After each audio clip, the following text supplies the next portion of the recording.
स्वागत है प्रकाश ऑटो में आप सभी का।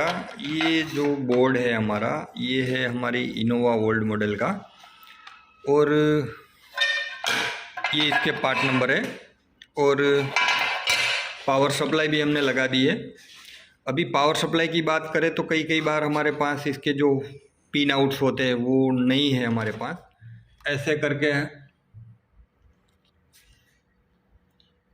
जैसे आप देख सकते हो, ऐसे करके इसके पिन आउट गाड़ी में से ही निकाल लिए और कनेक्शन दे दिए।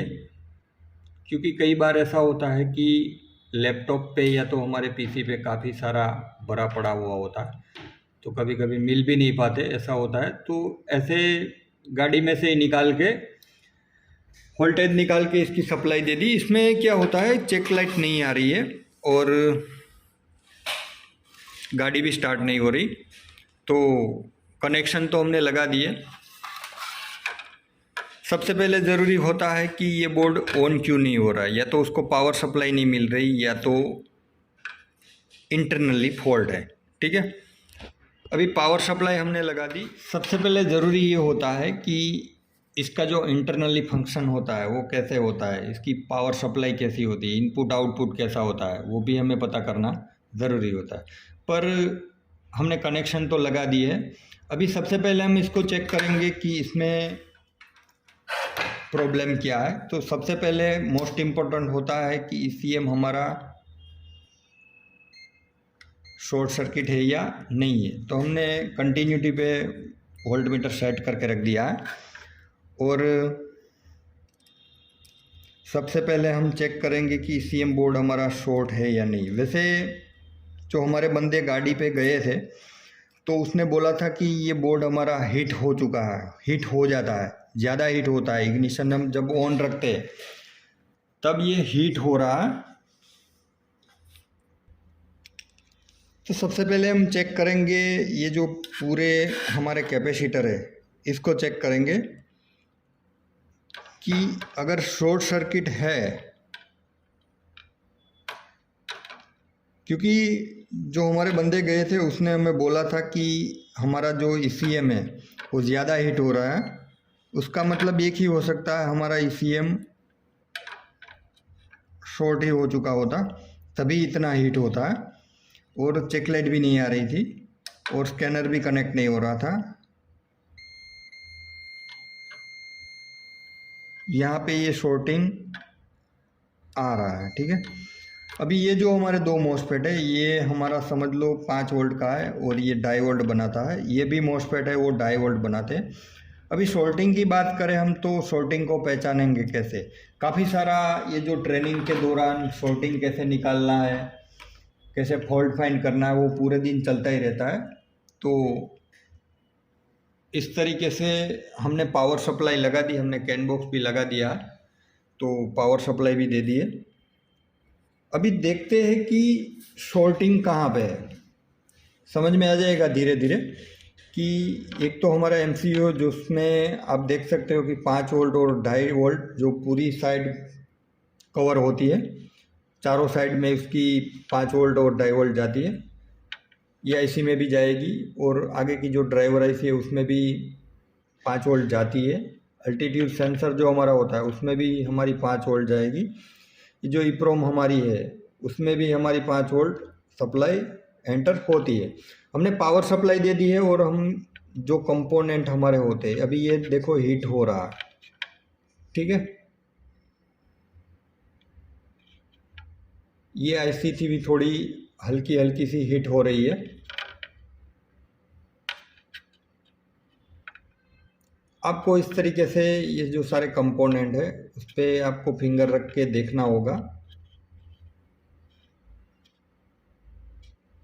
तो इस तरीके से आप फॉल्ट फाइंड कर सकते हो। अगर कोई हमारा पीएफ भी जो होता है वो 5 वोल्ट सप्लाई के ऊपर ही लगा हुआ था, छोटे छोटे ये जो पीएफ है, तो वो भी शॉर्ट सर्किट होते हैं। तो कभी कभी हमारा ये जो 5 वोल्ट का मॉसफेट होता है वो ज़्यादा हीट हो रहा है। अभी यहाँ पे हम देखें तो ये भी पावर आईसी जो है वो काफ़ी सारी हीट हो रही है। तो इसका मतलब है ये ईसीएम हमारा शॉर्ट सर्किट है।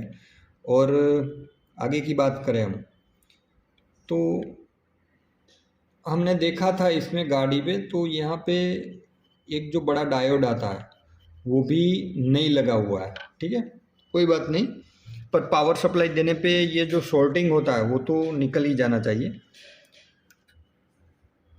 तो ये शॉर्टिंग हमें निकालना पड़ेगा। मेरे ख्याल से ये आईसी जो पावर आईसी वो ज़्यादा हीट हो रही है। अभी वो आईसी के जो पार्ट नंबर हम देखें तो AC817 उसके पार्ट नंबर है, तो उसको निकाल के दूसरे बोर्ड में से या तो कुछ जुगाड़ करना पड़ेगा, हो जाता है। तो ये तो पता चल गया कि ये जो हमारा बोर्ड है वो शॉर्ट सर्किट है। ठीक है, तो इस तरीके से ये जो पूरे दिन ट्रेनिंग में अभी ये शॉर्ट सर्किट कैसे निकालना है उसके बारे में भी पूरी जानकारी दी जाएगी। कैसे इसका फॉल्ट फाइंड करना है, कैसे कैसे इसमें काम करने के लिए जुगाड़ करने पड़ते हैं। अभी पहले तो ये बंदों को वोल्टेज निकालने को बोला था, तो इसने ऐसा निकाल के मुझे दिया। कोई बात नहीं, स्टार्टिंग में उस पर ही काम करवाना है कि जिसको जितना आए, उसके पास जितना नॉलेज है उतना ही हमको करके देंगे। बाद में उसको समझा देना है कि कैसे कैसे इसका वर्क होगा। तो इस तरीके से ट्रेनिंग के दौरान हमारे फॉल्ट फाइंडिंग का और ECM रिपेयरिंग का काम चलता रहता है।